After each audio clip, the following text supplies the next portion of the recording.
Welcome, everyone, to our second session of the 2025 Great Decision Series, co-sponsored by Meade Public Library and the Sheboygan branch of the American Association of University Women.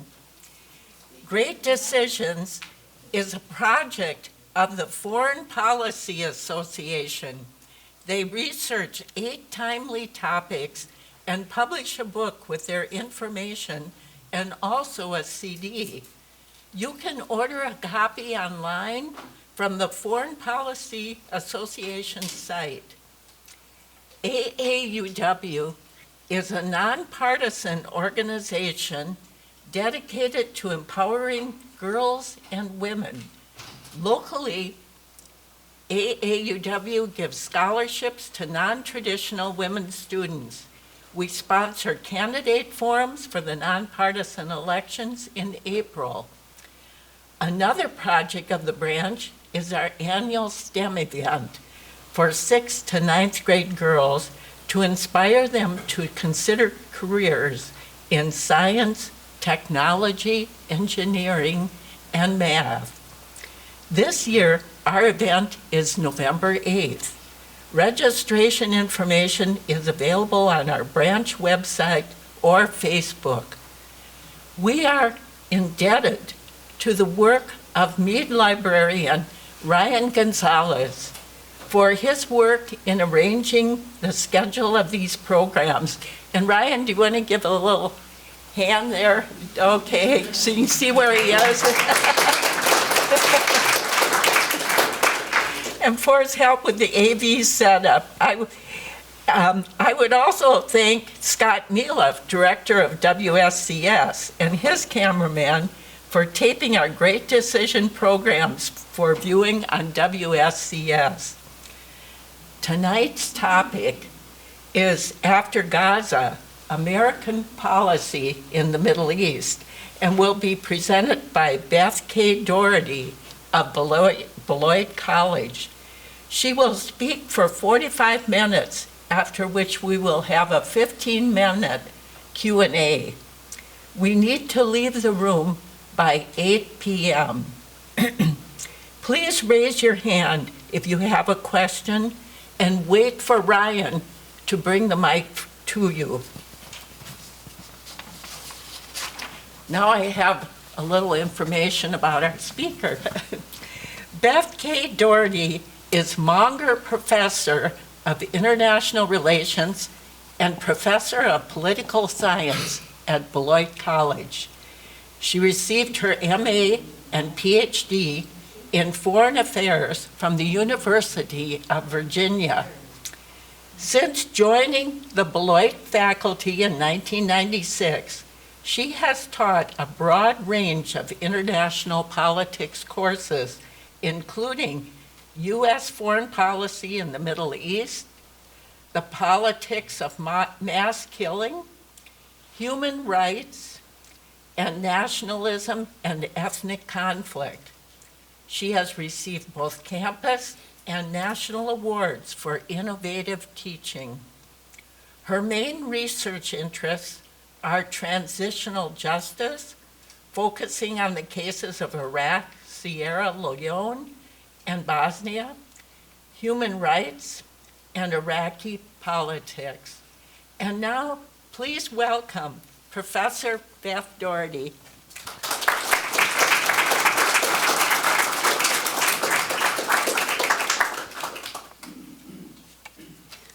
Thank you, everybody, for coming out this evening. Sorry, I forgot to put up a title slide.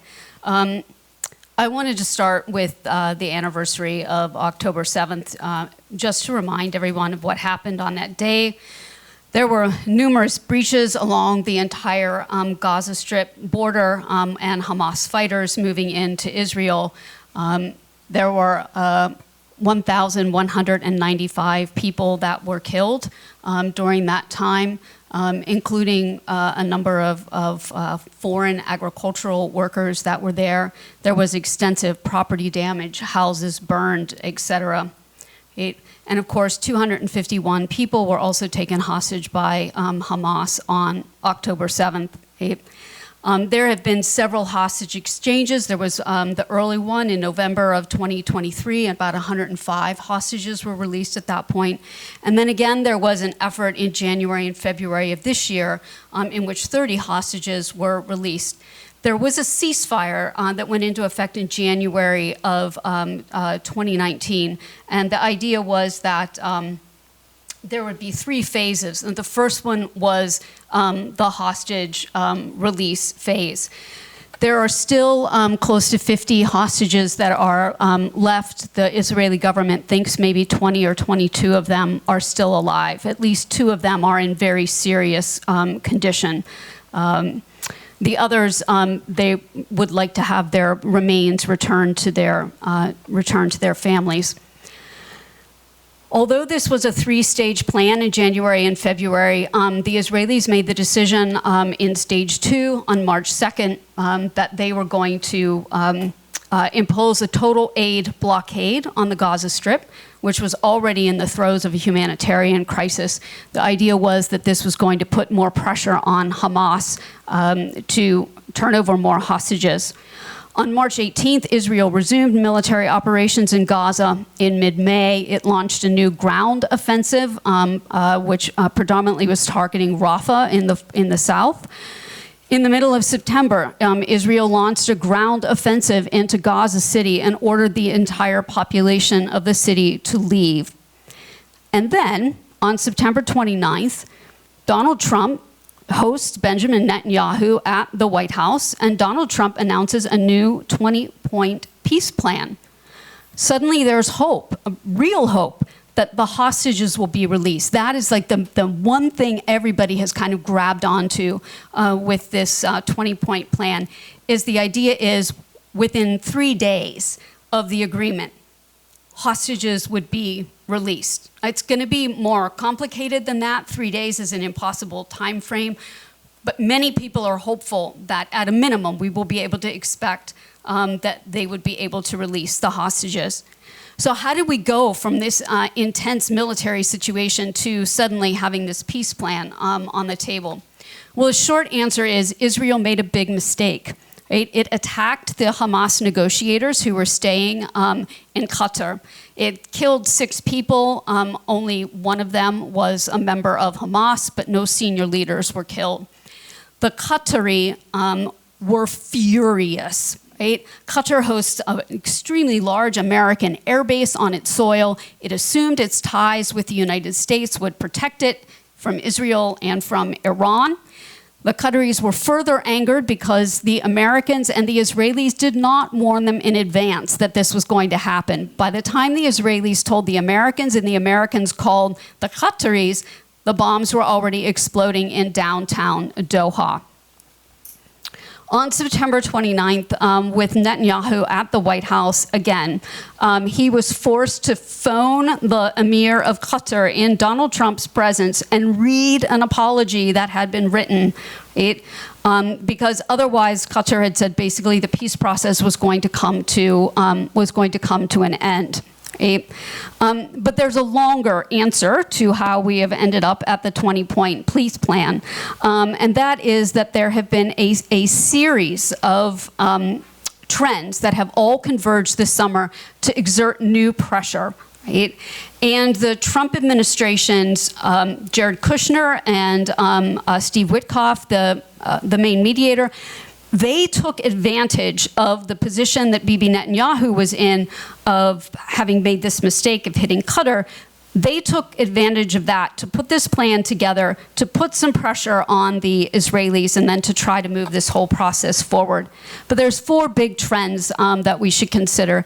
The first is the humanitarian catastrophe that has befallen the Gaza Strip. The second one is the increasing disquiet in the international community over Israel's conduct of the war in Gaza. The third is a related erosion of Israel's international standing, including in the United States, where its favorability ratings have always been extremely high. And lastly, there is enormous domestic pressure on Benjamin Netanyahu's government, which faces elections no later than October of 2026. Right? So I want to run through each of these 4 trends before we get to the peace plan. I just want to remind people of how densely populated the Gaza Strip is. There's approximately 2.2 million people that live there. Right? It has a higher population density than any major American city. Right? It's only 25 miles long. Right? And at its widest point, it's only 7.5 miles wide. This is not a big space. The most recent figures that have been released by the Office of the Coordination for Humanitarian Affairs at the United Nations note that 66,000 people have died in Gaza.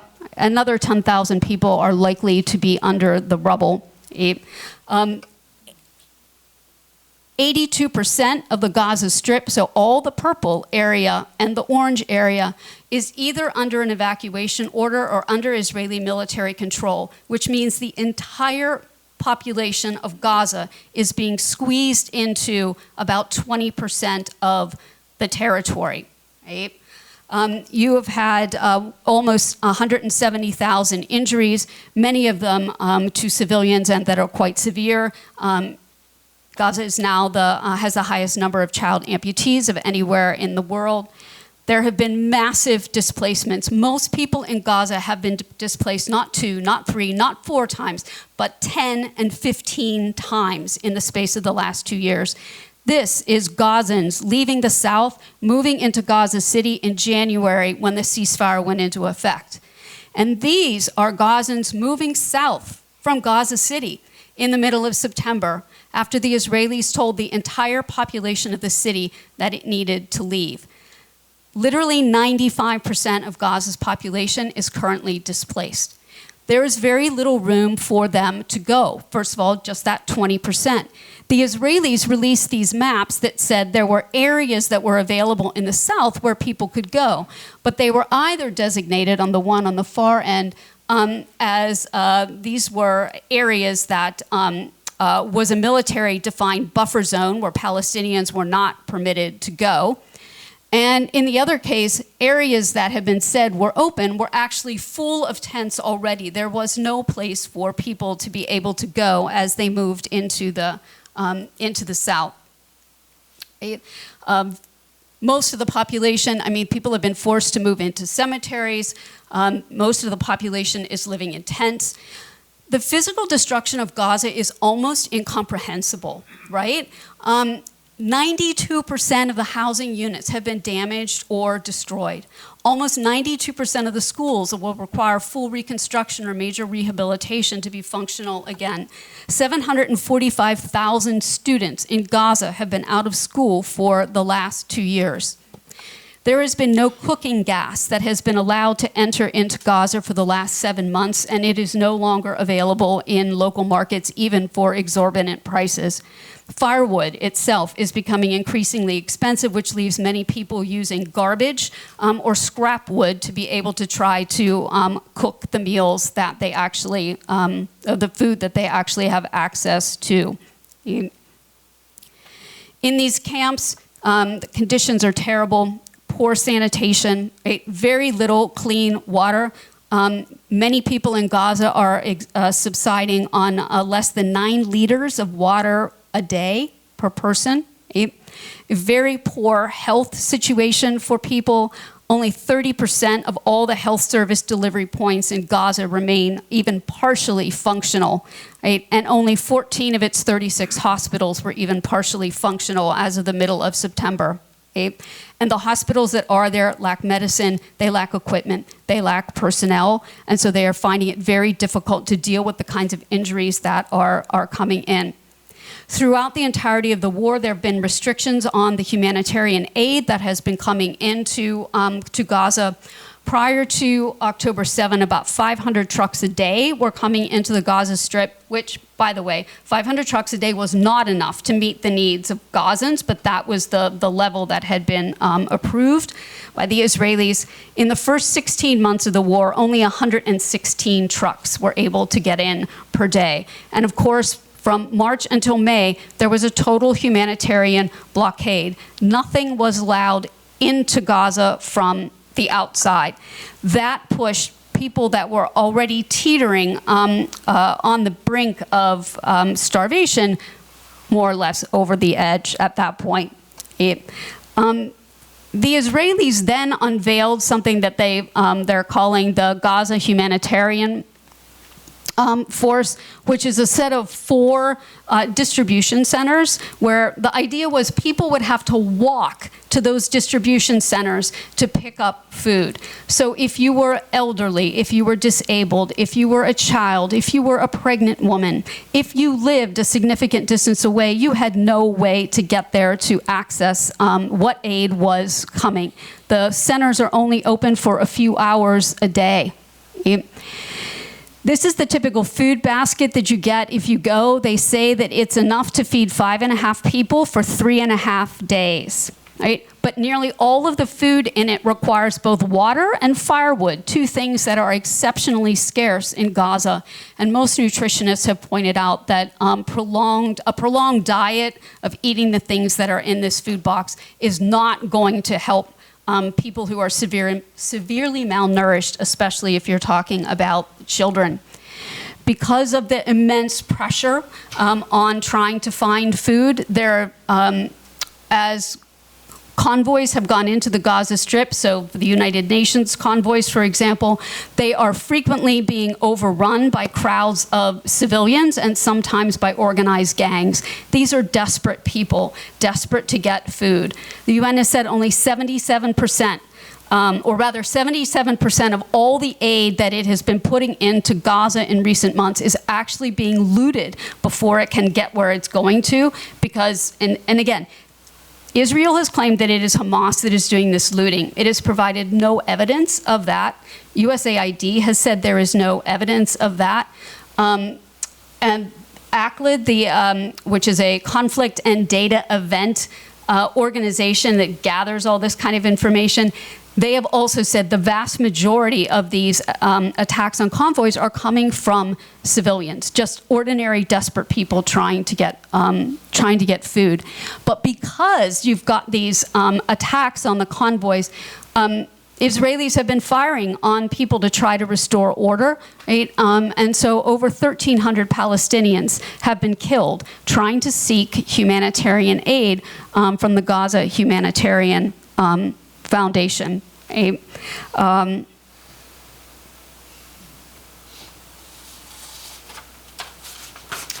Unfortunately, what this has meant is that the entirety, or almost the entirety, of Gaza has been pushed into famine. This is an official declaration that by the United Nations. There is a very careful system that is put into place where you have to meet certain kind of markers. The very dark red color, that is an area that is considered to be level 5, which is considered catastrophe. The red is level 4, which is considered to be crisis. The brown or the gray in the north is they just simply don't have any information about what is happening there, so they can't do that. Right? The Food and Agriculture Organization says that 39% of Gaza's population goes days without having anything to eat. Nearly 25% of the population, 500,000 people, are now experiencing famine-like conditions, while the rest of the population faces emergency levels of hunger.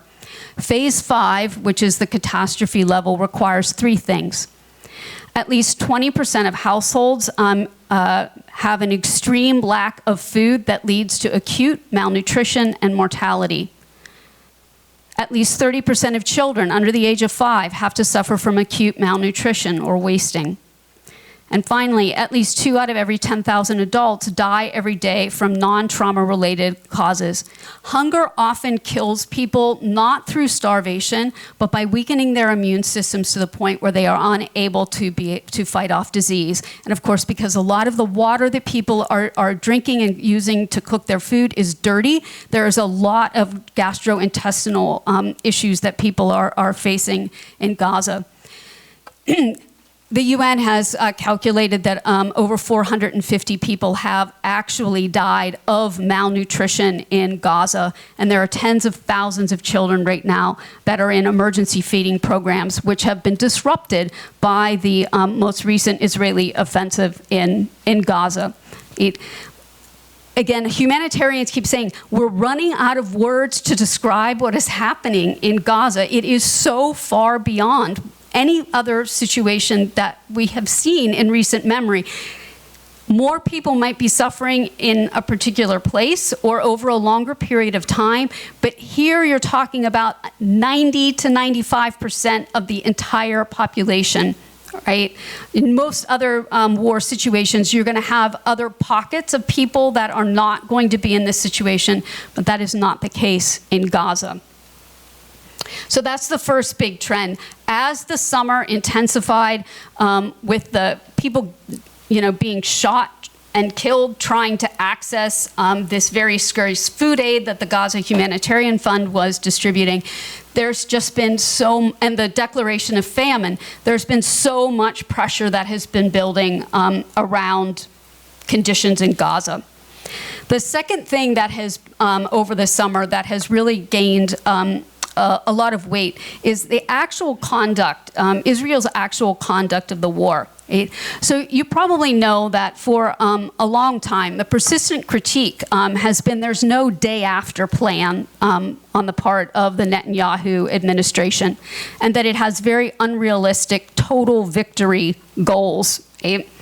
Many, both inside and outside of Israel, believe that Netanyahu is keeping the war going for political purposes. And there are increasing declarations by human rights groups and experts that Israel is committing genocide.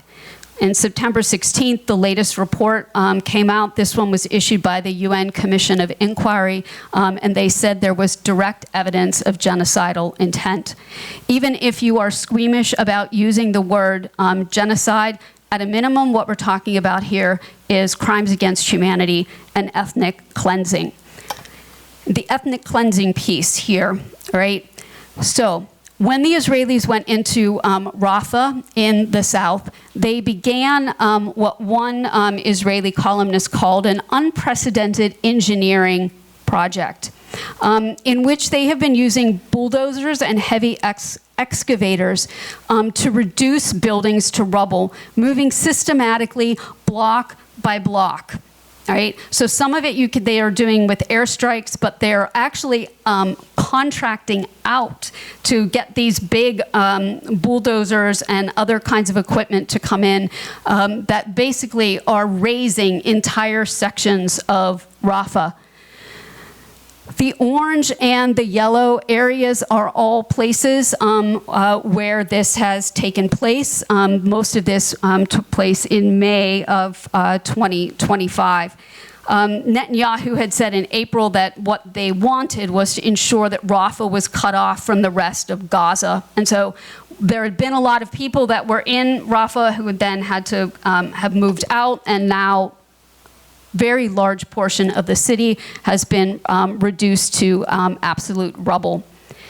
Unfortunately, now we are seeing the same thing happening to Gaza City with this offensive that started in August.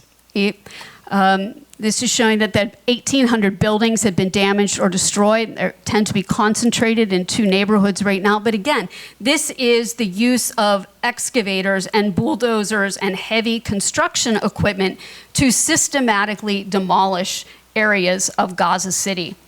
So I'm sorry, I couldn't get the comparison, the 4 maps, any larger than that. But you can see on this one where the yellow is, as they are pushing closer and closer out to the Mediterranean Sea, just leveling blocks in Gaza City.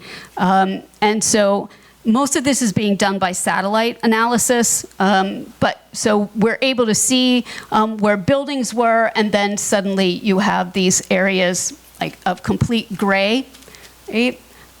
Which are places where the buildings have been taken down. Okay.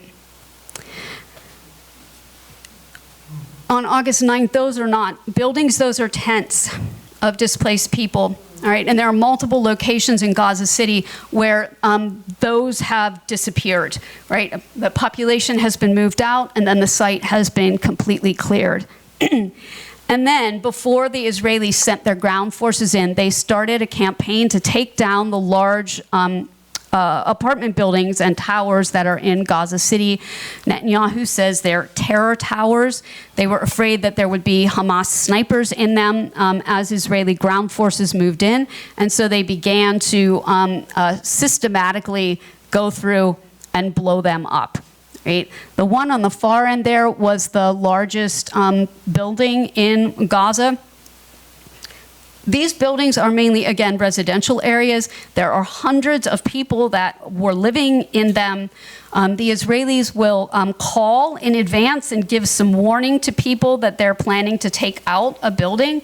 But obviously, most people are not going to be able to get their things out. They're actually generally happy that they are able to move out of these buildings before they have been collapsed. This is a satellite image that the UN has been publishing these periodically. This one, the latest, is from August. The red shades on the map are damaged or destroyed buildings.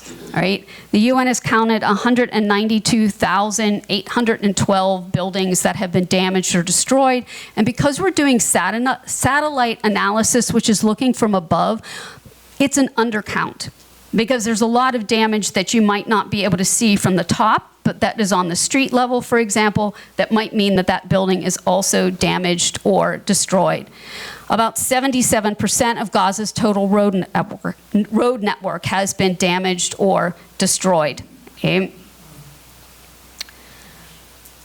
UN damage assessment has estimated that it could take 21 years to clear out all of the rubble. All right, and that was an estimate that was done before the Israelis began this unprecedented use of construction equipment to begin to raise blocks in Rafah and Gaza City. There's a very interesting academic paper that came out the other day where they were actually trying to figure out, if you're going to take care of the rubble in Gaza, what are the environmental costs of that? But as part of that, they estimated that it would take 37 years to clear the rubble out of Gaza using the kind of equipment that Gaza had available to it, like the things the Israelis had allowed to come in before the war started. So again, the scale and the scope of the destruction of the physical landscape of Gaza, it is being erased.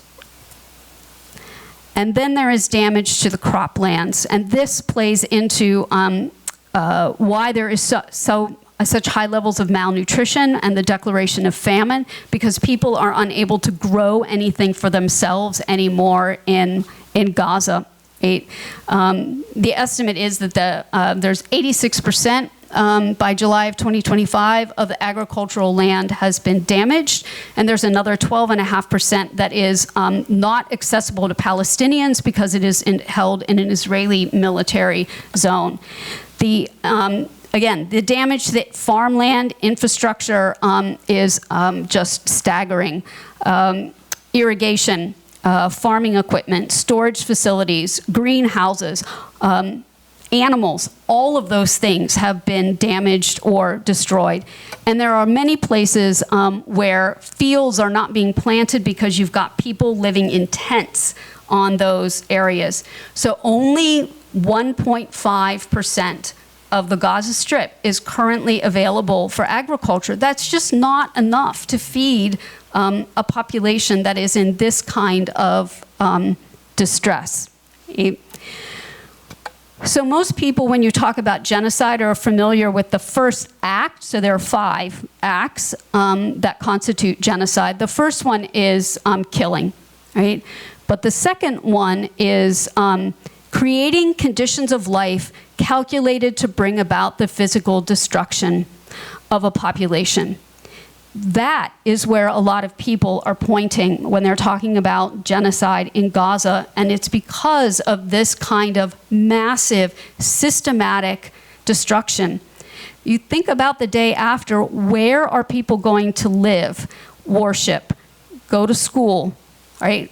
Get health care, etc. I mean, it's not like when the war is over, somehow that just like magically stops and then everything goes back to where it was. The physical landscape is literally being wiped clean as a result of the conflict. And it is this kind of satellite analysis that really, really started to amp up the pressure in the international community over the summer, right? And that has meant that Israel now is more isolated than it has ever been. And Israelis themselves feel this quite acutely. Some people have said that the last time a state was as isolated as Israel is now is when South Africa was under its apartheid regime. You're starting to hear discussions, even in the European Commission, for example, that there should be economic sanctions placed on the Israelis if they do not sort of dial back the offensive in Gaza. So the the Israel Democracy Institute, great opinion polling. It's all available on their website. They did a survey in mid-September in anticipation of October 7th. And the question, do you think that Israel's international standing today is worse than it was before the events of October 7th? 73% of Israelis said yes. And even almost 70% of Jews who are on the political right, so the religious Zionists and the Likud party, they also believe that Israel international standing is worse than it was before. In fact, Netanyahu a few months ago gave what people are now calling the Super Sparta speech, where he basically said, yes, we're going to be isolated, but we can be economically self-sufficient. We can be a super Sparta. This did not go over well with his domestic population because people pointed out Sparta was crushed in the end. This was not the analogy people were looking for. Right? Part of how you can see this happening is that how many states in 2025 agreed to recognize a Palestinian state. And in particular, the Israelis were very upset. Australia, Canada, Belgium, France, and the United Kingdom, right? So it is now that 75% of the UN's member states recognize a Palestinian state. Look, this is largely performative, right? This doesn't really do anything on the ground in terms of improving people's lives, but what it is a signal to the Israelis, right? We are not going to continue to tolerate this. You are pushing us to points where we are going to start taking more serious actions. Even in the United States, you can see the erosion of support for Israel. This New York Times poll that just came out last month, the number of people who think that Israel is intentionally killing civilians in Gaza has doubled since December of 2023. 40% of American Jews believe Israel is committing genocide in Gaza. These opinion polls are from the Pew Research Center. And so the one on the far end is 2 years into its military operation against Hamas, right? What percentage of people say that Israel's current military operation against Hamas is going too far? That's on the bottom. So it's gone from 27% in December of 2023 to 39% in September of 2025. I just included this one because, look, there's a huge partisan divide on this, as with everything we talk about in the United States, but significantly more Democrats and people who lean Democratic believe that Israel has gone too far, as opposed to Republicans and people who lean Republican. But what's very concerning for a lot of Israelis is the degree to which Americans are starting to question whether or not the U.S. favors Israel too much, whether or not it's providing too much military assistance to Israel. And the younger generations in particular, the percentages it's quite stark, right? So those who are 65 or older, only 24% think that the U.S. is providing too much military assistance to the Israelis. But 42% of the people in the age group 18 to 29 believe the United States is giving too much assistance to Israel. Right? So real concerns about the erosion of support within the United States. I think it was in the New York Times today, it might have been in the Washington Post, but anyway, there was a story about how the American Jewish community has been just cleaved in half by what is happening, right? That you have an increasing number of, especially young American Jews, who do not want to associate with Israel because they do not want to associate themselves with what is happening in Gaza. So people in Israel are aware that Israel is isolated. They are aware that its support in Europe and even in the United States is eroding, and that is creating additional pressures onto the Netanyahu administration. And that is the fourth major factor that kind of came together this summer that helped lay the groundwork for being able to announce this new peace plan at the end of last month. First, as I mentioned earlier, many people in Israel believe that the Netanyahu administration is pushing the war now for political reasons, not for military reasons. And there's an overwhelming majority of Israelis who believe that bringing the hostages home should be the main goal of Israel's policy, not toppling Hamas. Right? So, on the far one, the first three columns are the Jewish population, the last three columns are Arab population, and it's a time series, right? So the first one is January of 2024, and then the final one is of September 2025. But you can see that well over 60% of Israelis said bringing the hostages home. That's what they want the Netanyahu administration to be focusing on. And then in terms, has the time come to end the war in Gaza?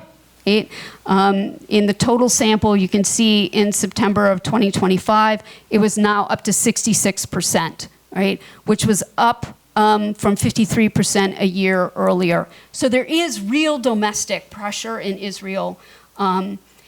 The hostages' families consistently have been holding protests, vigils, etc., to try to pressure Netanyahu into paying more attention to the fate of the hostages.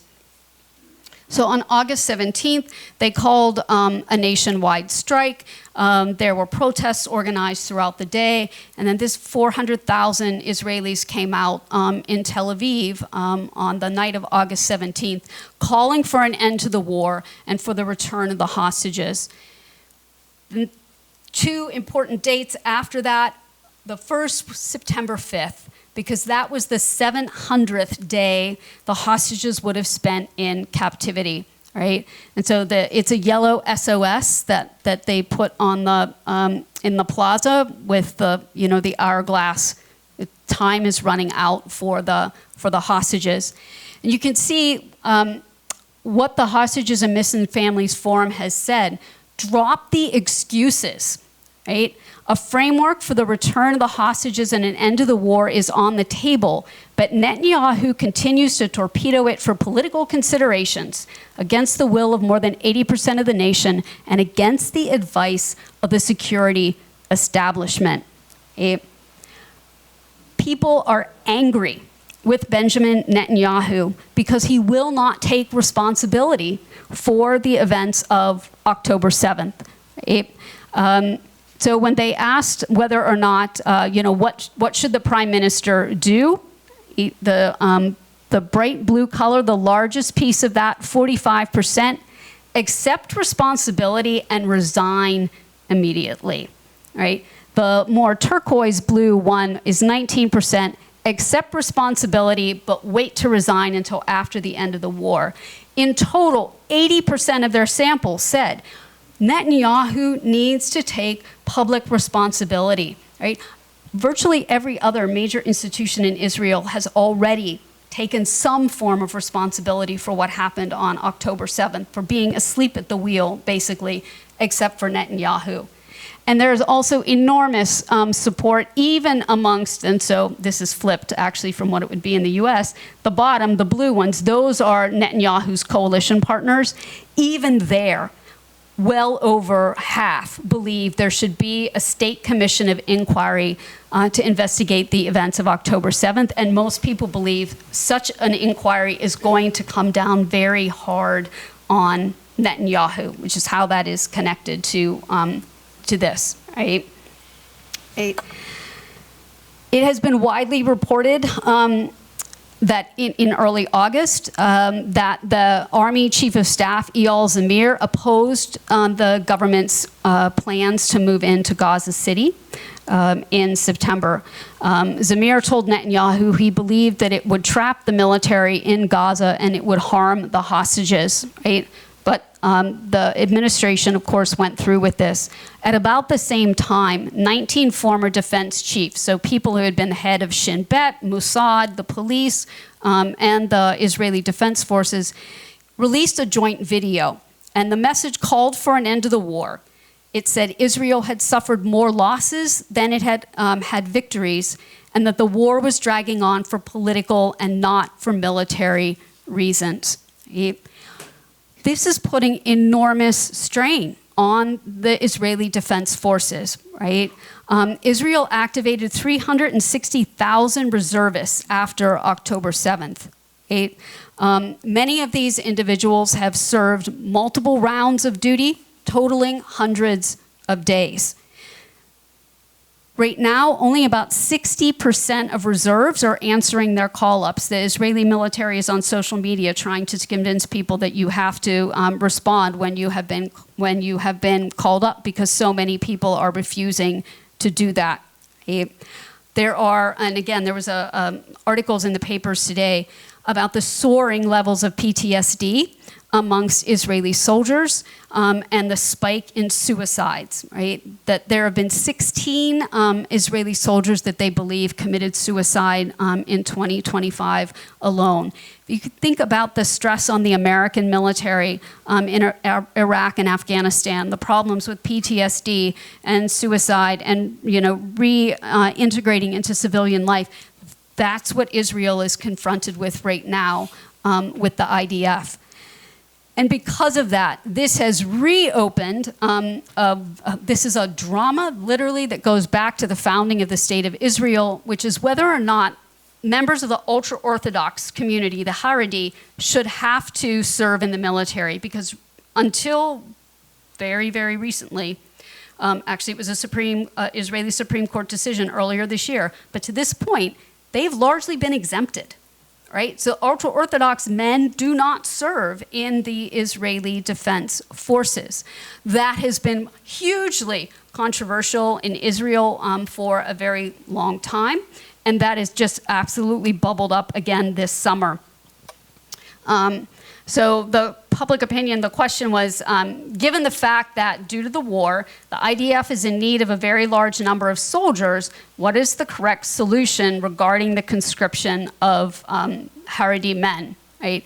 So the green is leave things as they are, which is a minority of Haredi men are going to volunteer. And you can see the only group that supports that are the Haredi themselves, right? There's almost no support for that, continuing the exemption across Israel's other group, right? The bottom, and the very high numbers for traditional non-religious and secular over here on the end, draft all young Haredi men, with some exceptions for outstanding yeshiva students, right? So there again is, they tried to get a bill through the Knesset this summer that was going to begin drafting Haredi men into the IDF. As every time this comes up, you have massive demonstrations on the part of the Haredi against these rules. And in this case, because they were upset about the particulars of the bill that was being put forward. Two members of Netanyahu's coalition, the United Torah Judaism and Shas, withdrew from the coalition. Now, so these numbers are a little bit off. This is from actually when the last election happened, but it's basically the same. So Likud still has 32 seats. The religious Zionists still have 14 seats. Shas and United Torah Judaism together, right, hold 18 seats in this bloc. They could have brought the government down in June, and they decided not to. Okay? And they have told Netanyahu that they may even vote with his government on certain kinds of issues, but the possibility that they could bring the government down is still there. I would note the Knesset went into a 3-month recess at the end of July, so it's going to open back up again next week or the week after in October. And so Netanyahu's had about 3 months of breathing time to try to negotiate with the ultra-Orthodox about whether or not they should be conscripted into the IDF, but this is coming back up again and quite quickly. The other piece to that is if he loses the Haredi in his coalition, that puts enormous pressure on him to keep the national religious, which are the far right settlers, all right, in his cabinet on board. Many of you have probably heard about Itamar Ben-Gvir and Bezalel Smotrich, the two ministers that are on the far right in Israel. Both of them are settlers. Right? They believe in the annexation of the West Bank. All right, and that's a policy that they've been pushing for. They are very hawkish on the war. So the religious Zionists want the war to continue until there's total victory. So they have been pushing Netanyahu, right, to continue military action in Gaza, while most of the rest of the country has been pushing Netanyahu from the other side, which is do whatever it takes to bring the hostages home. That's the number one thing we want you to focus on, right? So Netanyahu is really stuck in this, in these coalition politics. And again, he's going to face election in by October of 2026 at the latest. But those kind of calculations are definitely going on in his mind. The religious Zionists, again, these are settlers. They have been pushing a lot of controversial policies, et cetera, in the West Bank. And so in the summer, trying to take this so-called E1 settlement block, this has been on the agenda in Israel for many, many years. They've never done it. It's very controversial because everyone says if E1 is taken over by Israeli settlers, it will effectively sever the Northwest Bank from the Southwest Bank. So if there's any hope of a two-state solution involving the West Bank, taking E1 is basically going to prevent it from being contiguous, right? So everyone has recognized that the stakes are very high in doing this. Right? There were about close to 4,000 housing units that were approved to be built into this area in E1. When Smotrich announced this, right, he said, I mean, he's very clear about what he thinks is going on. The Palestinian state is being erased from the table, not with slogans, but with actions. Every settlement, every neighborhood, every housing unit is another nail in the coffin of this dangerous idea. There is nothing to recognize and no one to recognize. And of course, that's what, behind all of this, you have the question of the Israeli occupation of the West Bank, right? There's, ultimately, this is going to have to be dealt with, but with the war in Gaza going on, you've had enormous violence by Israeli settlers against Palestinians in the West Bank. The Israelis have been quietly taking territory in the West Bank. Right? There have been almost 1,000 Palestinians that have been killed in the West Bank since October 7 of 2023. Right. So the combination of those four things, I think, are really what put Netanyahu in a position where when the Trump administration said, you need to agree to this deal, he thought, I need to agree to this deal. Right? Okay, the 20-point plan, which is under negotiation right now in Egypt. Apparently, Jared Kushner and Steve Witkoff flew to the talks today. So the expectation is this is going to keep going, right? The plan itself. Okay. It's better than what the United States put forward in February. Many of you may remember the video that Donald Trump put out on his social media feed showing Trump Gaza, right? And he said in a White House appearance in February with Benjamin Netanyahu that the U.S. would become the trustee holder over Gaza, that the U.S. would take Gaza. He also seemed to say that Palestinians would have to leave Gaza, right? So people were, caused so much unrest. The King of Jordan had a very unhappy meeting with Donald Trump in the White House. The Egyptian president canceled his visit to the United States. And the Saudis took the extraordinary step of issuing a statement at 4 a.m. Riyadh time because they didn't want to let this go, right, to make sure that the administration understood this was unacceptable, right, that Gazans would have to leave. Right? So the 20-point plan is definitely better than where we were in February, right? But what I will say about this is I'm afraid what this has become is this may lead to the release of the hostages and a temporary ceasefire.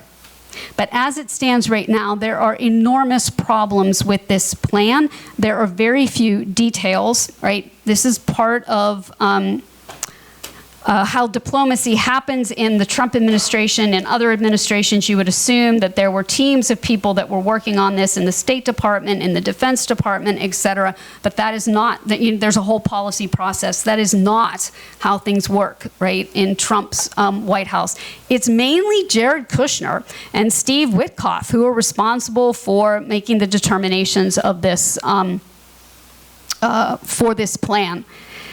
Okay, so this is, I'm not expecting you to read these. This was more for me so that I could be able to tell you what the 20-point plan was. But just a couple of quick things here with this. The very first thing says, Gaza will be a de-radicalized, terror-free zone that does not pose a threat to its neighbors. Okay? Well, what does de-radicalized mean? Right? And who decides that? Right? The United States? The Israelis? Right? Also, many people might say, how about also an agreement by Israel that it will de-radicalize its own government, right? People like Smotrich and Ben-Gvir, who have openly called for ethnic cleansing, for annexation, they are really radical within Israeli politics. People like that had never before been allowed into a coalition, right, until Netanyahu brought them into his. But, okay, so unclear what we mean by de-radicalized, right? Gaza that does not pose a threat to its neighbors is an easier kind of thing to wrap your mind around, right? 4 and 5 are about the hostages. All the hostages alive and deceased will be returned, and then Israel will, after they are released, will release a large number of Palestinian prisoners, right?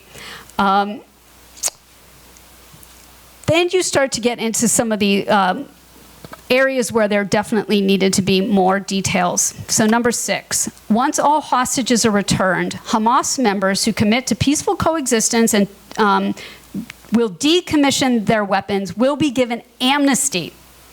Members of Hamas who wish to leave Gaza will be provided safe passage to receiving countries. Right? This situation calls for a disarmament, demobilization, and reintegration program, a DDR program, the kind of thing that the United Nations puts into every single peace agreement that it is part of. That's what they need to have. A DDR agreement isn't just saying you're going to turn your weapons in. there are all kinds of technical issues that need to come into this. It's not an overnight kind of thing either. Usually, I mean, you need to gather people together for the decommissioning part. Then you need to disarm them, right? But there are no details here at all. And who is going to do the disarming? That is so important, right? The Israelis? That's not happening. Hamas is not turning weapons over to the Israelis. I doubt they would turn them over to the Americans. They might turn them over to an Arab or UN force. But, of course, Hamas has, when it said it accepted the agreement about the hostages, this is the piece it's not willing to accept. It is not willing to give up all of its weapons, right? So that is going to be a real sticking point in all of this. Number 7 says, full aid will be immediately sent into the Gaza Strip upon acceptance of this agreement. Okay, that is a basic principle of international humanitarian law. Full aid should be going into the Gaza Strip regardless. The next one, also basic principle of international humanitarian law. Entry of distribution and aid in Gaza Strip will proceed without interference. That should already be happening. Right? 9 is the political thing. This is where it gets a little crazy. All right. Gaza will be governed under the temporary transitional governance of a technocratic, apolitical Palestinian committee. Okay, the technocratic part, everybody understands. What does apolitical mean? Does this have to be a Palestinian who's never been part of politics in the West Bank or in Gaza? It's hard to know what that means, right? That committee is going to be made up of qualified Palestinians and international experts. Who is deciding this, right? There's no agency for Palestinians in this. There's no place for Palestinian voices here, right? Because it sounds like outsiders are going to be making those choices. And then that group is going to be overseen by the new transitional body, the Board of Peace, headed and chaired by Donald Trump. This does not inspire confidence, right? This is the body that is supposed to be in charge of the whole thing. It points to the Palestinian Authority a little bit. It says, when the PA has completed its reform program, then it can have back control of Gaza. There's no timeline here. There's no explanation of what benchmarks the Palestinian Authority would have to meet here. Everybody agrees the Palestinian Authority needs to be reformed. Palestinians themselves hate the Palestinian Authority. I think its legitimacy, its approval rating is in single digits amongst Palestinians, right? So there are real issues with the Palestinian Authority, but there needs to be some way for Palestinians to have a role in ruling themselves in a post-war Gaza. Okay? And then the last point that I will go to, 19. While Gaza redevelopment advances and when the PA reform program is faithfully carried out, the conditions may finally be in place for a credible pathway to Palestinian self-determination and statehood, which we recognize as the aspiration of the Palestinian people. That is not an answer, right, to the Israeli occupation or to the right of Palestinians to self-determination. This is not a peace plan in the sense that, like, Oslo was a peace process. It was supposed to apply to everything. This is a really narrow vision of what Gaza is going to look like, with an enormous role supposedly being played by Donald Trump, right, and other international individuals, right? And there's enormous emphasis on economic redevelopment. This is actually part of a brochure that a group of people affiliated with the administration and the Gaza Humanitarian Foundation have put together. All right, great. The Gaza Reconstitution, Economic Acceleration, and Transformation Trust. This is what they want Gaza to look like. This is disconnected from reality. Right? But there's, again, fear that you're going to put people like Jared Kushner in charge of the redevelopment of the Gaza Strip. Right? So with the peace plan, everyone's hope is that the hostages are released. Everyone's hope is that there is at least, at a minimum, a temporary ceasefire in Gaza. But that is going to require the Israelis to withdraw forces. All right? They are going to have to pull back from the positions where they are.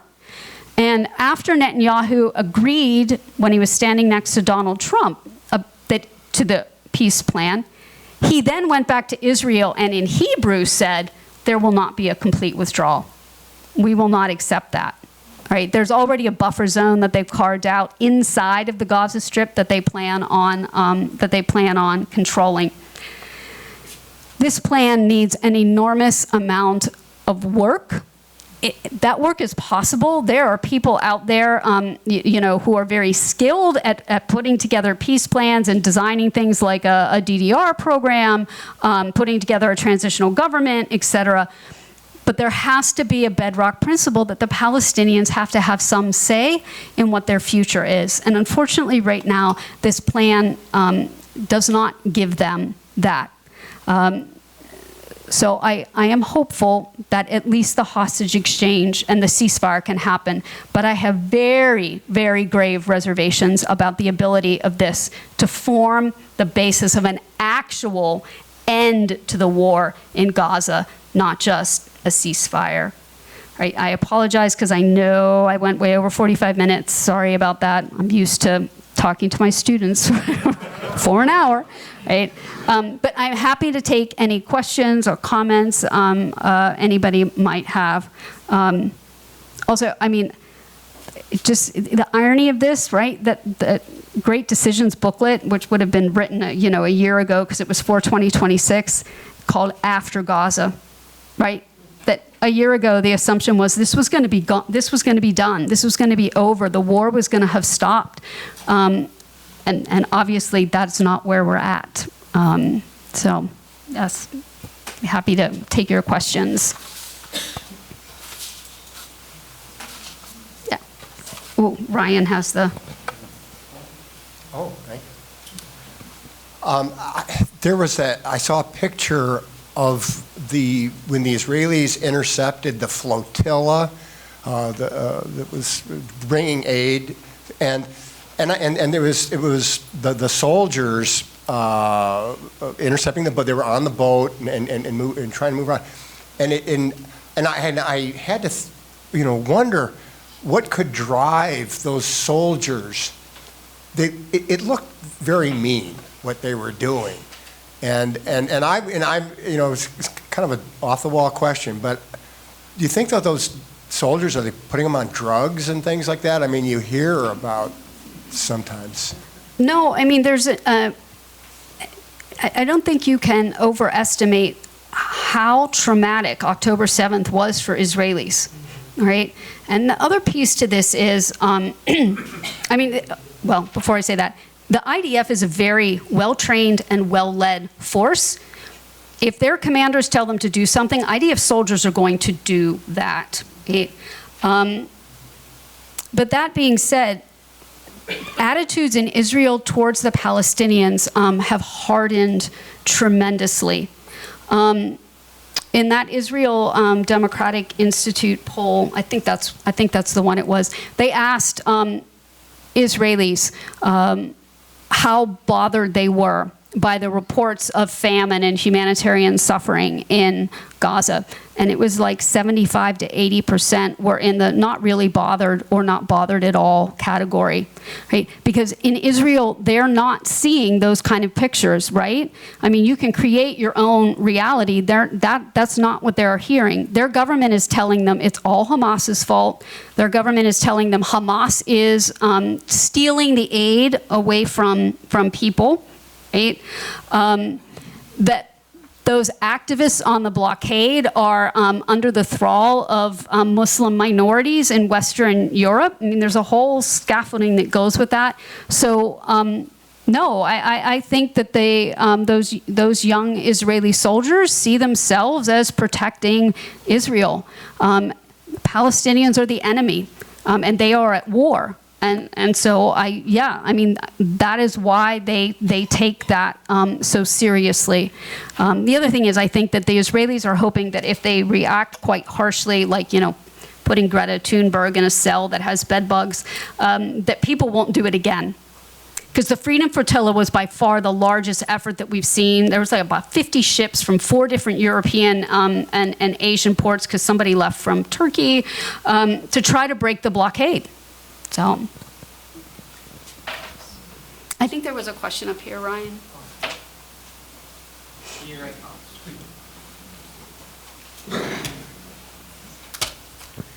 Do you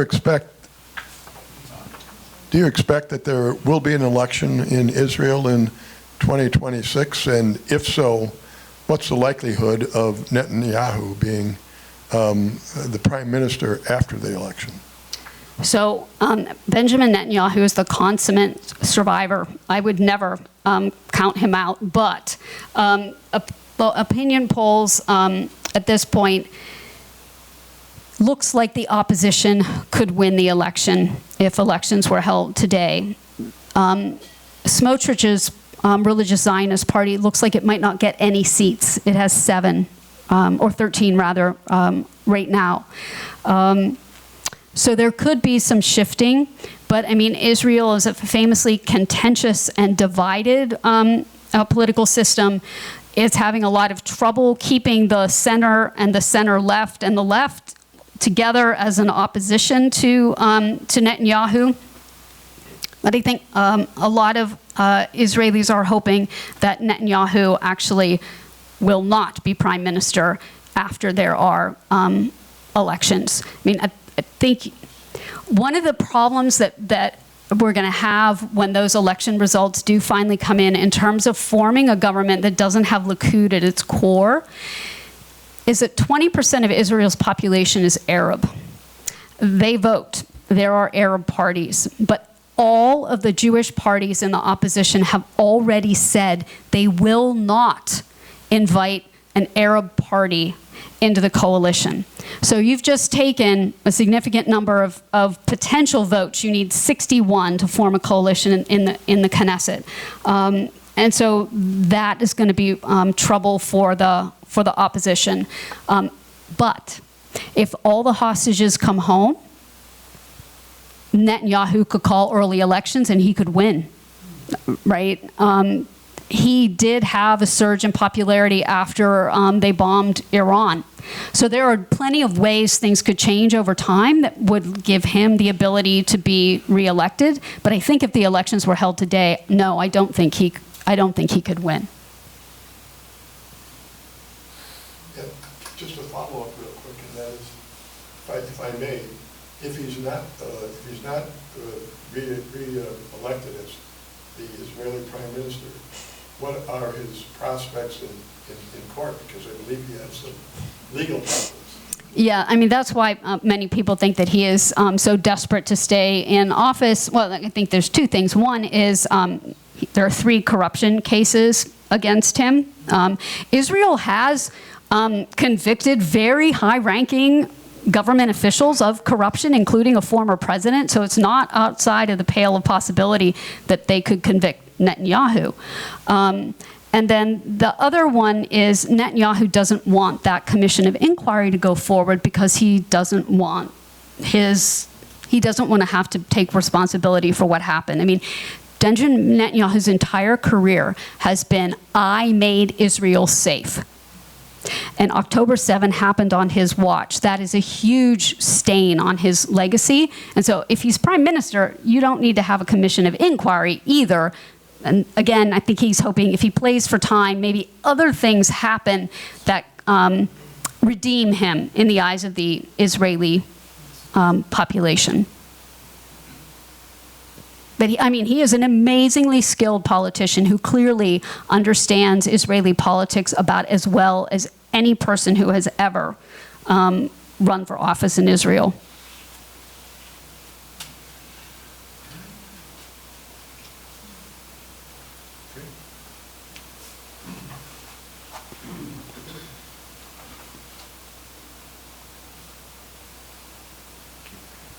I'm sorry, I got a second one.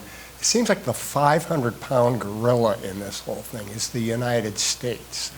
And why do we support? Why are we giving them support? And is it a war with Iran? Is it the sale of arms, the industrial military complex? So there has been a bipartisan consensus in the United States since the end of the 1967 war that the United States should be committed to Israel's security and defense. And Israel has a kind of special privileges, so instead of it needing to get its foreign assistance from the U.S. every year, we sign 10-year memorandums of understanding, right? And so, Obama signed one, Bush signed one, Biden signed one. The aid is always at $3 billion and up for the Israelis, but it is a bipartisan consensus. However, that's why Israelis are concerned about the softening of American support for Israel, because if that softens, then people might actually put pressure on members of Congress to do something, which to this point, you did not win any electoral contests by coming out and taking an anti-Israel stand. The other thing is that for many people, Israel has long been seen as kind of like the United States, right? It was a liberal democracy, right? We shared values. The conduct of the war in Gaza and the continuing occupation in the West Bank have really damaged that. That's why young people are they don't see Israel as a liberal democratic state. So they don't think the United States should be supporting it. I mean, there's a million reasons, behind why the United States has put all that support in, but it has been Republican and Democratic presidents who have made those commitments, and it has only been in the last year or 18 months that we've started to see any softening in American public opinion around this. And finally, evangelical Christians are the biggest supporters of Israel in the United States. I think that Jews in America is 2% of the population, right? They have power in certain areas of the country, but 2% of the population is not going to dictate what U.S. foreign policy is. It has long been driven by evangelical Christians who believe that Israel needs to control the entire land of Israel in order for the Messiah to come. So. I've got a question. If Hamas wouldn't have attacked Israel, we wouldn't be in this situation? Is that correct? So if Hamas had not attacked Israel, we wouldn't be in this particular situation, but we would still be in a place where we have been stuck now for decades, which is Israel occupying the West Bank. All right, and Israel says we withdrew from Gaza, but it controls everything about Gaza, right? The settlements continuing to grow, right? You have well over 750,000 Israelis that now live in the West Bank or East Jerusalem on territory the international community recognizes as Palestinian, right? Settlements are actually illegal under international law. Gaza was a very poor place, but some of the radicalization that has happened there has come about because of the pressure of the blockade that has been in place since about 2008. There had been a recurring theme between Israel and Gaza from like 2008, 2009.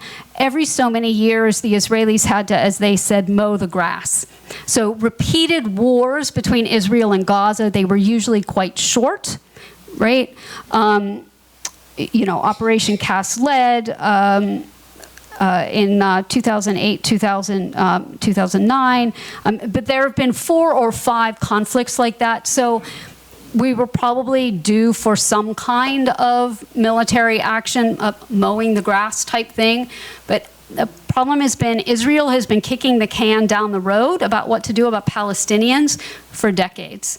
And the bottom line is Israel occupies the West Bank under conditions that many people believe now are close to what apartheid was under South Africa, right? It is an explosive situation, right? Because people become radicalized when they are humiliated on a daily basis on their own land by occupiers, right? Israel keeps saying the occupation is temporary, but it's been there since 1967. And there are almost equal number of Jews and Arabs between the Mediterranean and Jordan.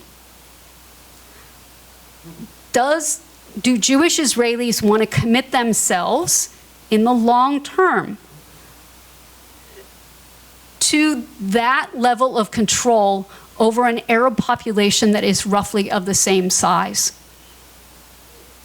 I mean, that's the fundamental political problem, right? And so regardless of what had happened on October 7th, that problem would have existed, and it still exists now. The problem is sentiments on both sides are so, people have been so traumatized on both sides. There is so much hatred on both sides. It's difficult, really, to see how they're going to be able to move forward. Which, again, I would prefer that there was a policy process in the United States that was taking care of this instead of a handful of people who are interested in the issue. But, you know, if Steve Witkoff and Jared Kushner can get some kind of a deal that means the war in Gaza actually ends as opposed to simply a ceasefire, more power to them. Right?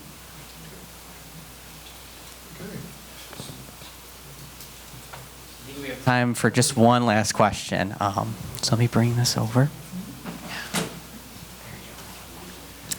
I'm wondering how much of a factor it is that the multiple countries have come out in favor of a separate state for the Palestinians, and how much it matters now, and how much it will matter if and when the war ends.